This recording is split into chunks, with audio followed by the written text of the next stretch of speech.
Assalamualaikum warahmatullahi wabarakatuh. Saya atas nama Irfan, NIM 1413055, Prodi Agroteknologi. Saya akan memaparkan hasil praktikum saya dengan mata kuliah yaitu Ekologi Pertanian. Yang pertama itu dekomposisi. Dekomposisi merupakan faktor perubahan secara fisik maupun secara kimiawi yang sederhana oleh mikroorganisme tanah dan terkadang disebut mineralisasi. Faktor yang mempengaruhi laju dekomposisi: 1. Faktor iklim. 2. Faktor kondisi lingkungan. Keuntungan atau pentingnya proses dekomposisi: 1. Merealisasikan bahan organik yang telah mati. 2. Menghasilkan makanan untuk organisme lain. 3. Menghasilkan zat kimia yang disebut hormon lingkungan. Pembahasan. Dalam dekomposisi daun dapat dilakukan dengan menghitung berat kering daun membandingkannya antara berat kering awal sebelum perlakuan dan disebut perlakuan induksi. Kemudian dilakukan dengan perhitungan persamaan Olson 1. Selama proses dekomposisi tersebut dicek kondisi lingkungannya serta perubahan yang terjadi pada daun tersebut. Dengan pengamatan menunjukkan bahwa telah terjadi proses dekomposisi pada daun tersebut yang ditandai dengan adanya perubahan pada daun tersebut, yakni perubahan ukuran partikel, perubahan warna dan penampakan serta bau. Laju dekomposisi pada daun tersebut pun terjadi teratur di tiap minggunya, berukuran beratnya sedikit demi sedikit karena dekomposisi merupakan proses penghancuran organisme secara bertahap sehingga strukturnya tidak dapat dikenali lagi dengan atau molekul-molekul organik kompleks yang diuraya menjadi bentuk yang lebih sederhana seperti karbosida, air, dan komponen-komponen mineral lainnya. Interaksi kompetisi dan yang kedua itu interaksi kompetisi dan biomassa. Pengertian interaksi kompetisi secara umum yaitu menghubungkan antara makhluk hidup dan satu dengan makhluk hidup lainnya. 1. Interaksi terbagi atas 2 yaitu interaksi inspesifik dan interaksi inspesifik. Pembahasan praktikum ini dilakukan untuk mengamati kompetisi-kompetisi yang terjadi pada tumbuhan, baik kompetisi yang terjadi secara inspesifik maupun kompetisi yang terjadi secara inspesifik. Pada pengamatan tabel pertama, tinggi tanaman 13,4 sampai 179 cm dan jumlah helai itu 30 sampai 36 helai dan berat kering 30,4 sampai 33,8 gram.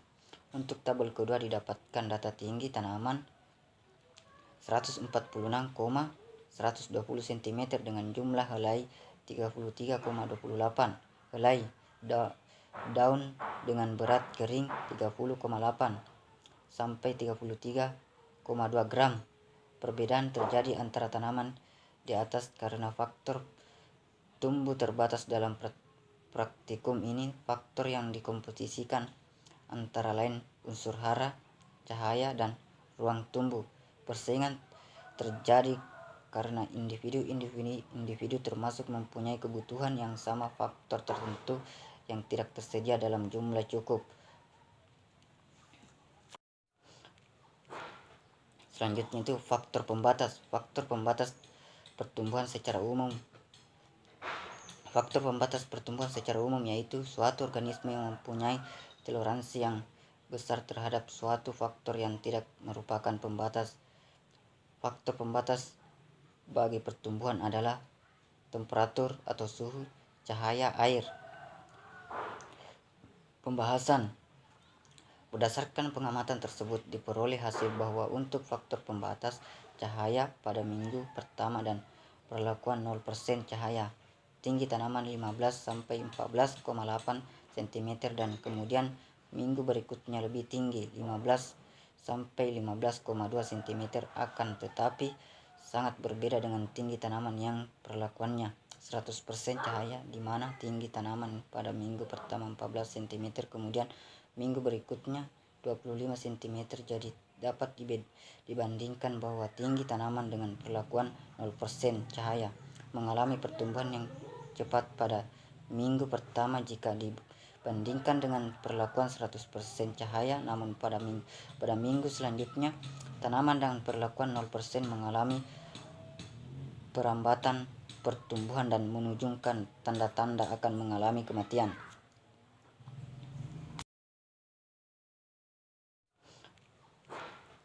Selanjutnya itu faktor pembatas. Faktor pembatas pertumbuhan secara umum. Faktor pembatas pertumbuhan secara umum yaitu suatu organisme yang mempunyai toleransi yang besar terhadap suatu faktor yang tidak merupakan pembatas. Faktor pembatas bagi pertumbuhan adalah temperatur atau suhu, cahaya, air. Pembahasan.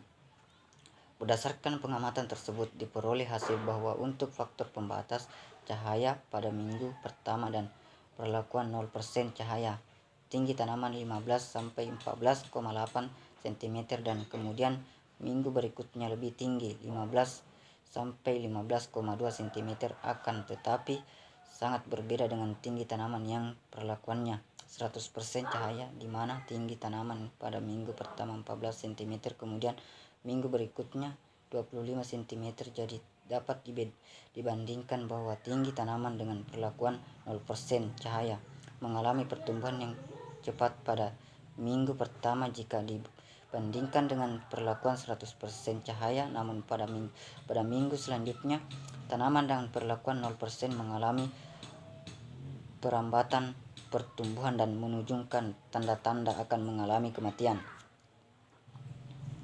Dan selanjutnya itu suksesi. Suksesi secara umum yaitu suatu konsep mendasar ekologi yang menunjukkan pada perubahan-perubahan berangkai di dalam struktur dan komposisi suatu komunitas ekologi yang dapat diramalkan. Jenis-jenis suksesi. Suksesi primer, suksesi sekunder. Tahap-tahap suksesi yaitu fase permulaan, fase awal atau muda, fase dewasa. Faktor yang mempengaruhi laju suksesi itu iklim, topografi, biotik. Pembahasan suksesi yaitu dari hasil pengamatan yang telah dilakukan pada diketahui bahwa vegetasi yang pertama muncul adalah jenis kerumputan.